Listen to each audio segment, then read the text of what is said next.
Bonjour pour cette nouvelle émission Génération municipale de l'École supérieure de journalisme et de la nouvelle revue politique. Alors, quelques encablures du premier tour de ces élections municipales, dans un suspense qui n'en finit pas, il nous a paru important de s'interroger sur l'histoire du maire dans la société française. Alors, quel meilleur invité que celui que nous avons aujourd'hui sur notre plateau, un historien chevronné, professeur à l'Université de Lorraine, Éric Anceau. Bonjour. Bonjour. Cher Éric, nous sommes très heureux de vous accueillir. Alors, je rappelle rapidement, à grand enjambée, votre œuvre qui est prolifique. Vous êtes d'abord un spécialiste de Napoléon III, je le rappelle, et du Second Empire, mais évidemment, vous avez au fur et à mesure de votre carrière étendu votre champ d'études à des tas d'autres objets d'histoire. Vous venez de publier notamment,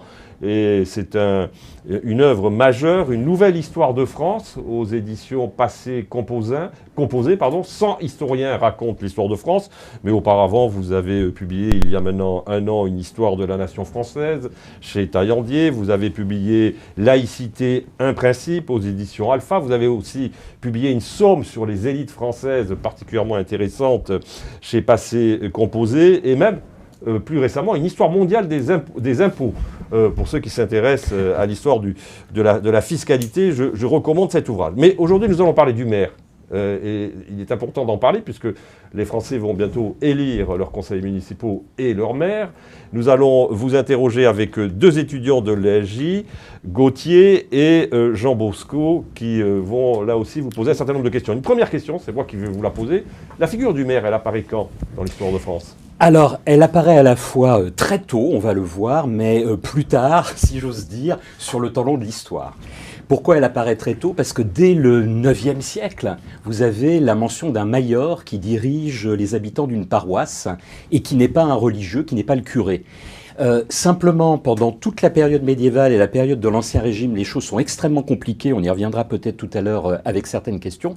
Et c'est véritablement avec la Révolution française, avec la naissance des municipalités, des communes, que le maire tel que nous le connaissons aujourd'hui finit par s'imposer. Donc 1789.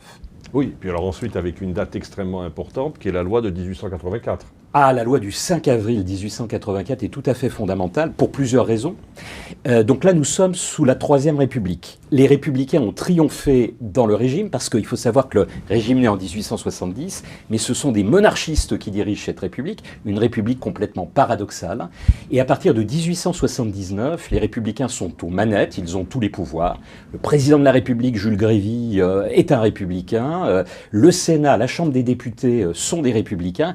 Et les républicains ont gagné les élections municipales qui se sont déroulées à la fin des années 1870. Et les républicains prennent une grande loi qui s'appelle la loi du 5 avril 1884. En très très grande partie, nous vivons encore sur cette loi. Alors pourquoi ? Parce que désormais, à l'exception de Paris, de Lyon et de Marseille, on appelle ça le PLM, pas seulement pour le train, mais vous avez des lois municipales qui vont s'appeler à la suite les lois PLM. À l'exception de ces trois communes que l'on surveille, eh bien toutes les autres sont soumises au même régime, c'est-à-dire des élections municipales qui permettent d'élire un conseil municipal et le maire qui est élu par le conseil municipal. On reviendra peut-être tout à l'heure là-dessus, mais on était loin de ça sous les régimes monarchiques qui précédaient la République. Donc ça, c'est la première chose qui est fondamentale. La deuxième chose qui est fondamentale avec la loi du 5 avril 1884, c'est que désormais, la municipalité, le conseil municipal peuvent engager des dépenses très très importantes. Alors, on n'est pas encore sous un régime de décentralisation. Ça viendra plus tard, en 1982, beaucoup plus tard. Oui. Mais ils peuvent déjà engager des dépenses. Donc ça, c'est absolument fondamental pour la vie des municipalités et pour l'irrigation, je dirais, du réseau. Et puis, le troisième élément qui est aussi tout à fait fondamental, c'est que le maire, assisté par deux adjoints, est véritablement, à partir de ce moment-là, de la loi de 1884, à l'interface de l'État et de ses concitoyens, des habitants de la commune. C'était déjà un petit peu le cas avant, mais on avait le sentiment d'être un petit peu surveillé par le maire, qui était souvent nommé par le pouvoir avant, et désormais, comme il est élu, eh bien, les Français vont s'approprier véritablement le maire et ses adjoints. Jean Bosco. J'aimerais revenir sur la centralisation que vous avez évoquée. Dans un pays de tradition centralisatrice comme la France, comment s'est manifestée cette tension entre l'État et le pouvoir local du 19e jusqu'à aujourd'hui? Je dirais que la centralisation, elle a 3 niveaux. Là encore, l'historien qui travaille sur le temps long peut se permettre de le dire. Vous avez tout d'abord la monarchie absolue de droit divin, donc avec Louis XIV pour vos téléspectateurs. Puis vous avez les Jacobins qui arrivent avec la Révolution, qui rajoutent une couche de centralisation. C'est ce qu'a très bien montré au milieu du 19e siècle Tocqueville. Il y a une continuité d'ailleurs par-delà 1789. C'est régimé la Révolution française. Exactement, son livre sans doute le plus important. Là, je tourne boule un peu vos auditeurs. On pense à de la démocratie en Amérique, mais l'Ancien Régime et la Révolution, c'est quelque chose. Et puis la troisième couche, c'est Napoléon Bonaparte sous le consulat et l'Empire. Et il y a une méfiance du pouvoir central, qu'il soit royal, révolutionnaire, un peu moins, mais quand même aussi, et puis consulaire et impérial, vis-à-vis des habitants. Donc en fait, on va désigner le maire parce qu'on se méfie fortement qu'il bascule du côté de ses administrés contre l'État. Donc il y a une verticalité à ce niveau-là qui est très très nette. Gauthier, vous avez évoqué la construction de la figure à la fois sociale et politique du maire au XIXe siècle. En parallèle de ça, avec le déclin de l'autorité du curé, est-ce qu'on peut voir justement au niveau local, on peut parler d'un remplacement de la figure autoritaire du curé par celle du maire qui incarne finalement au niveau local la République laïque? Il y avait l'instituteur aussi. Exactement. Le troisième, c'est l'instituteur. Tu m'as ôté les mots de la bouche, Arnaud. J'allais le dire. Mais alors, vous avez entièrement raison. Simplement, ça se fait sur le temps long, parce que bien évidemment, la Troisième République du nom a eu des précédents. Donc la première entre 1792 et 1799. Si on est précis, on dira même 1806. La deuxième entre 1848 et 1852, où le curé est un petit peu mis sur la touche. Quoique la Deuxième République soit quand même une république qui respecte beaucoup l'Église, donc le curé est moins, je dirais, mis sur la touche qu'il a pu l'être sous la Première République. Et puis la Troisième République, vous avez utilisé le mot, qui est une république laïque, c'est la grande nouveauté par rapport à ce qui précède sous la Deuxième République, et où la figure du curé est complètement remplacée par celle du maire. Il devient la figure locale la plus importante, indéniablement, pour ses concitoyens à ce moment-là. Alors, lorsqu'on a préparé cette émission, vous m'avez dit qu'il y avait, sous la Troisième République, 2 moments très importants de mobilisation des maires qui ont marqué l'histoire des maires dans l'histoire contemporaine. C'était notamment le centenaire, le premier centenaire de la Révolution française en 1989. En 1889. En 1889, oui. Pardon. 1889, c'est ça, oui. C'est ça, exactement. Et l'exposition universelle de 1900. Est-ce que vous pouvez nous dire en quelques mots ce qui s'est passé Et oui, alors vous avez rappelé tout à l'heure mon livre précédent, l'histoire de la nation française. Je montre en fait dans ce livre, je suis 19e, donc c'est pas par hasard que je me suis intéressé à la nation, que le 19e siècle est fondamental parce que vous avez eu la Déclaration des droits de l'homme et du citoyen de 1789 qui, dans son article 3, pose le principe de la souveraineté nationale. Mais en fait, on est très très loin du compte. Il va falloir continuer de forger, de fabriquer la nation. Ça va être l'œuvre du 19e siècle, ça va être l'œuvre par l'école, par l'armée et par les mairies. Et très intéressant, centenaire de la Révolution 1889, les Républicains sont au pouvoir et ils décident d'organiser à Paris un immense banquet qui va se tenir au Champ de Mars, sous la Tour Eiffel qui est en cours d'achèvement et qui va très bientôt inaugurée, de manière à réunir tous les maires, mais aussi les Français. Imaginez qu'à l'époque, vous avez 36 000 maires à travers la France, un peu moins que sous la Révolution, il y en avait 44 000. Sous la Révolution. Aujourd'hui, on est à peu près... 35 000. 35 000. Oui, on n'a pas beaucoup baissé. On n'a pas beaucoup baissé depuis la Troisième République. Et on va les faire venir. Alors, tous ne vont pas répondre à l'appel, mais vous en avez quand même 12 000 qui vont répondre à l'appel. En gros, un gros quart. Et 800 000 Français et Parisiens qui participeront également à ces agapes. Donc, c'est un gros moment. Et puis alors, on franchit encore un seuil en 1900. Alors là, c'est aux Tuileries que ça se passe. Puisqu'imaginez, vous avez 23 000 maires qui font le déplacement. Le président de la République, Émile Loubet, qui est là. Le président du Conseil, Waldeck-Rousseau, qui est là. Il y a de grands discours qui sont prononcés. La République s'auto-célèbre. Mais on célèbre aussi la nation. Et les maires jouent un rôle, vous le voyez, puisque c'est le banquet des maires, tout à fait central dans cette nation. Les maires sont un élément de la socialisation républicaine du pays.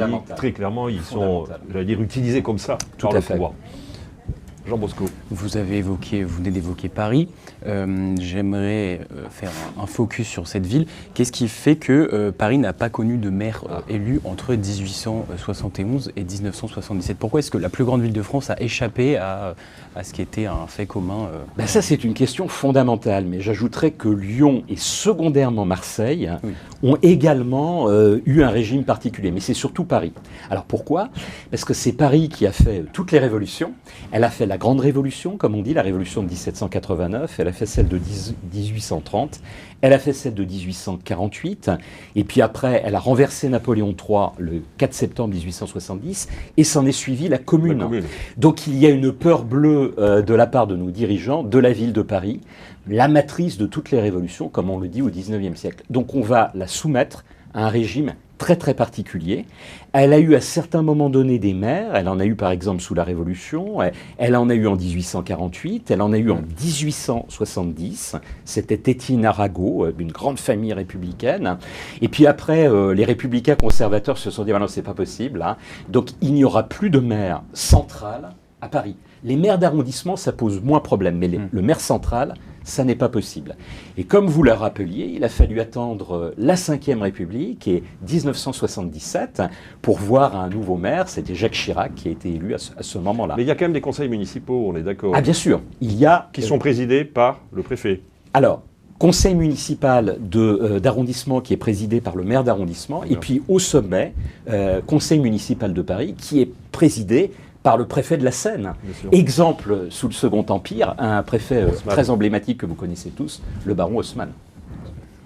Gauthier. Alors vous avez évoqué la loi de 1884. Il y a une autre loi majeure au XXe siècle, celle de 1982, donc celle du PLM, enfin, non pas l'axe ferroviaire, mais la loi qui concerne Paris, Lyon et Marseille.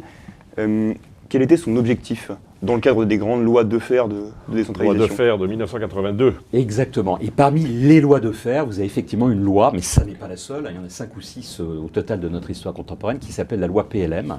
La loi PLM, la 1982, eh bien, c'est de nouveau de donner du pouvoir à ces municipalités. Désormais, Paris, comme d'ailleurs Marseille et Lyon, ont leur maire central élu, mais on va leur donner des prérogatives supplémentaires qui vont être encore accrues par les nouveaux échelons de décentralisation qui vont venir à la suite.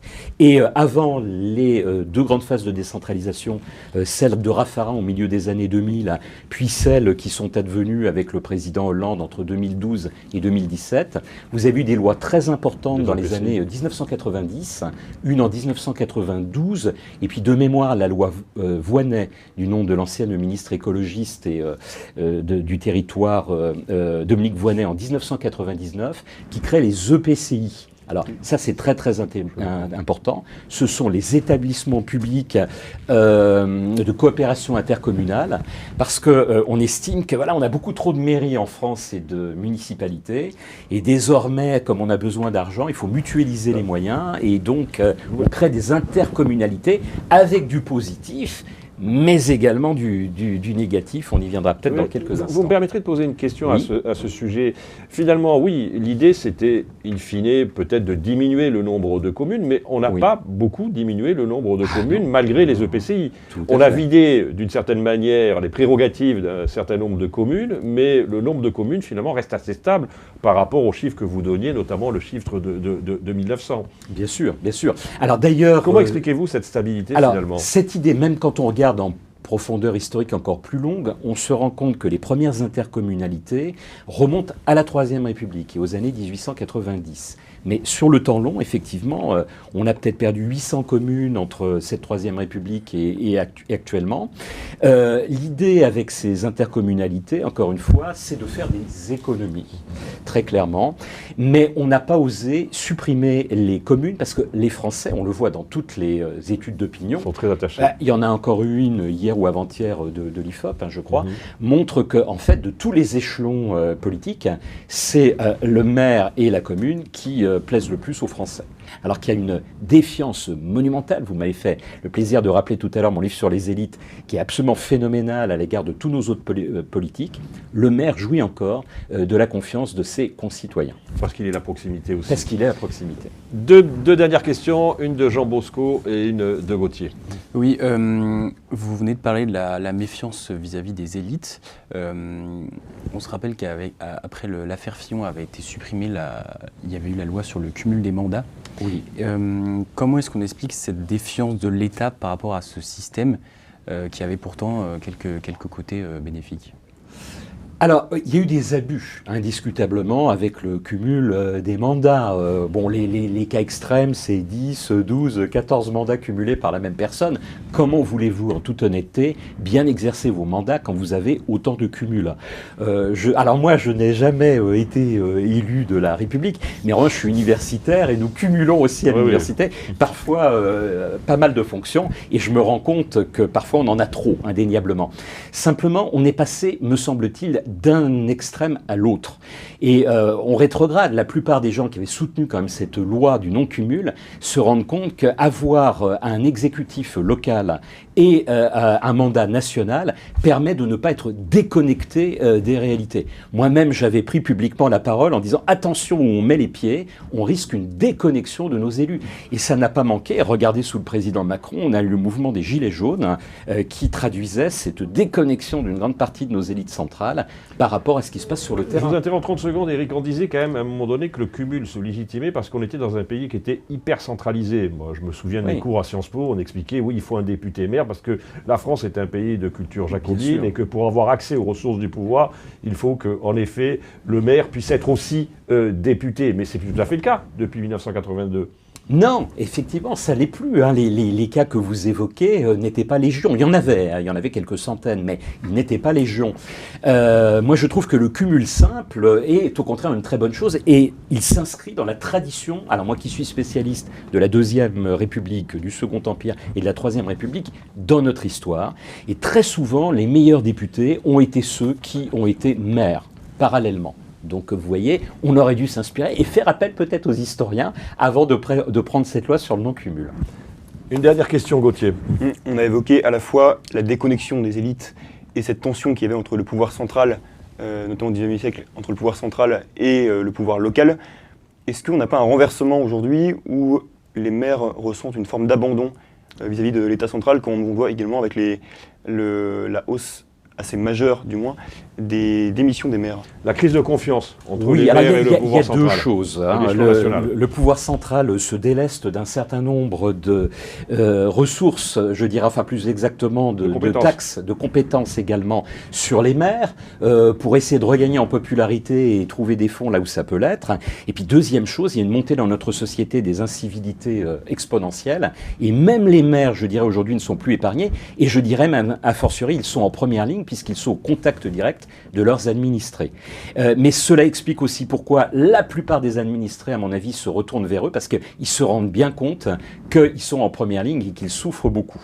Donc, je sais que l'Association des maires de France est très préoccupée par le phénomène et alerte les pouvoirs publics pour essayer d'y remédier et de protéger davantage les maires. Il y a un statut de l'élu et un statut du maire qui a été adopté et qui renforce justement le pouvoir justement de saisine de la justice quand un maire est comme cela menacé. Alors une toute petite dernière question. Oui. S'il y avait deux maires un peu atypiques, très originaux à citer dans l'histoire des maires ces 100 dernières années, est-ce que vous auriez des noms à citer?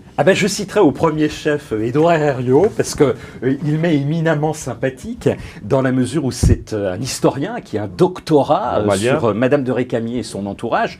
Et puis, c'est l'un des maires d'une grande ville française qui a été maire le plus longtemps, un demi-siècle, imaginez, avec la rupture, bien évidemment, du régime de Vichy, qu'il avait démis de ses fonctions pendant le régime de Vichy. Et en plus, il a présidé notre Chambre des députés.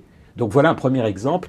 Et puis un petit clin d'œil à André Santini, le nom me vient à l'instant, parce qu'André Santini est un personnage éminemment sympathique. Alors lui aussi, je crois qu'il est maire d'ici des Moulineaux depuis 1980, je crois. 80, c'est ça, ouais. Donc ça fait 46 ans. Il est très très malade, mais très attaché à son mandat de maire. D'ailleurs, personne n'a compris parce qu'il souffre, vous le savez peut-être, d'un cancer. Il a perdu 35 kilos. Il a demandé à sortir de l'hôpital et son oncologue a dit oui, vous pouvez sortir. Il se représente représente à la mairie d'Issy-les-Moulineaux. Donc vraiment, il est attaché, je dirais, à sa mairie comme une moule à son rocher. Et puis en plus, c'est mon quasi-compatriote puisque nous résidons tous les deux à nos heures perdues dans la même commune des Côtes-d'Armor. Voilà.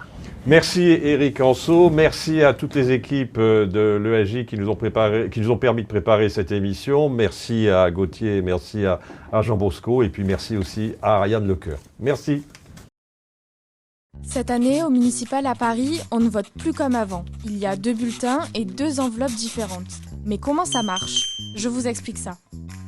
Vous votez 2 fois de façon simultanée. Vous choisissez d'abord une liste pour élire vos conseillers d'arrondissement qui désigneront le maire d'arrondissement.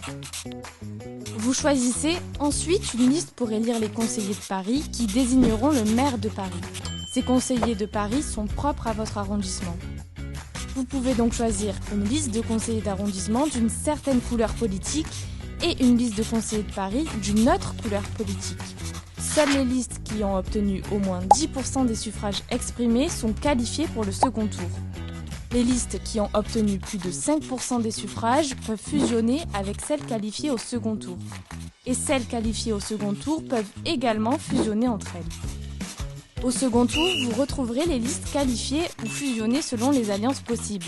Toujours avec 2 enveloppes, une pour l'arrondissement et une pour le Conseil de Paris. Quelques jours plus tard, les conseillers élus de chaque arrondissement se réuniront pour désigner leur maire d'arrondissement et les conseillers élus de Paris se réuniront pour désigner le maire de Paris. Si une majorité absolue de conseillers se détache, il ne devrait pas y avoir de suspense quant à l'identité des maires d'arrondissement et du maire de Paris. En revanche, s'il n'y a pas de majorité absolue en raison des groupes politiques de taille équivalente, le maire sera alors élu soit grâce à une alliance permettant de dépasser les 50%, soit au 3e tour à la majorité relative, c'est-à-dire avec le pourcentage le plus élevé. Les élections municipales pour Paris, Lyon, Marseille et toutes les autres communes de France, c'est à partir du 15 mars.